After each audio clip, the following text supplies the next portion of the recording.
In this video, we'll be showing you how to use non-standard hoop sizes such as this mighty hoop on your machine.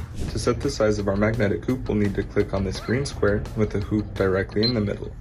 We'll next need to click on our change option up at the top of the page, and after, we'll navigate down to our custom hoop menu.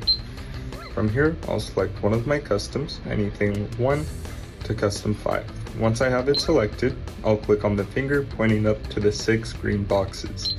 From here, I'm able to change both the class of the hoop as well as the size. Standard, the class is going to be a circular hoop. We'll need to click on class to change it to a rectangular hoop. After that, we can input the size of our hoop. Now, mighty hoop goes by inches and our Happy Japan goes by millimeters, so I'll need to convert this 5.5 inches into millimeters for my machine. That measurement turns into 139.7 millimeters, but if you'll notice on the hoop, we have this inside lip. So we're going to bring the size down from 139.7 down to 135 by 135.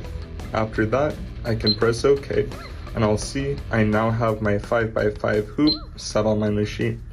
From here, I can press my green arrow back and continue setting up the design or the embroidery as I would usually.